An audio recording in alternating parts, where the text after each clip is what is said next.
Hi, my name's Jonathan. I'm very excited to share with you the journey that I'm going on. In fact, we're all on this journey, and that is the switch from fossil fuels to more renewable energy. Now, that journey is going to take many different paths, and it has many different routes and lots of different endpoints, in fact, and different locations across the globe are going to get there differently. And I'd like to look at some of the route paths that we could take to getting to each of the destinations, what the technology looks like along each of those routes, and whether it's good, bad, or indifferent. Now, a little bit about me. I have a background in engineering and business development. I've been in the oil and gas industry for more than 15 years, and I've worked both offshore and onshore, and upstream and downstream across into carbon capture and refining technologies as well. So I thought what I'd like to do is stop and share where we are today and where we've come from. In fact, I was asked by a university to give a talk on that very topic. What does the transition look like, and where are we today, and how is it going? But I think it's useful just to take a step back and look at history as to where we've come from. So up here on the figure, you can see energy usage from a few hundred years back through to today. And what's clear is we've grown hugely in our energy usage across the globe. And I'll come on to global usage shortly because there's a really interesting things to look at there. But just for now, you can see that going back 100 years or so, coal usage was massive. And that really fueled the Industrial Revolution. So coal has been a bedrock for growth, for expansion, for technology development over the last 100, 200 years. So moving from coal then onto the more modern fuels that we see, from more modern fossil fuels at least, in oil and gas. And there's been a huge growth in both of those over the last few decades. And that's been in fuel, in cars and trucks and shipping, transportation in general. Flight has become a massive part of our daily lives up until 2020, of course, where that collapsed virtually, and that has had a clear and marked effect on the oil and gas industry and on the energy transition, in fact. And we'll come on to that maybe in a later episode. But what's clear up until that point, obviously, oil and gas usage has grown in transportation. It's also grown for domestic gas heating, for power production, and for other industrial uses. So gas, again, a very big part of the energy mix that we currently see today. And then also historically, nuclear and hydropower.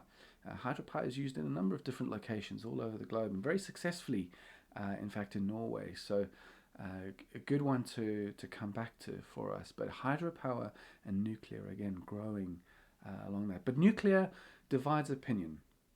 So Germany no longer want to use nuclear, and of course that coming after the disaster at Fukushima a few years ago.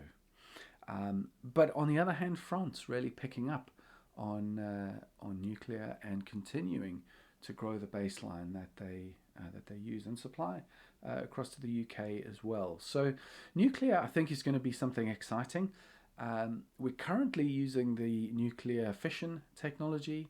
When we're able to move on to nuclear fusion, that's really exciting because the byproducts are much less toxic, much less hazardous in the long run in terms of what is produced. And there are a number of different institutions and scientific bodies looking into this. Many naysayers as well, but many, many passionate people. And I think what excites me most about this transition is that we will be doing things that have never been done before. And we're really on the cutting edge of the shift from old to new in terms of energy. And then what you can see finally is the more renewable fuel types that really, I think, has gathered a lot of press in the last few years, and that's the wind, and the solar. And those things are going through some interesting changes. Obviously, the cost curves are coming down hugely for both of those technologies. But another chart I just wanted to share with you was from BP's 2019 Energy Outlook.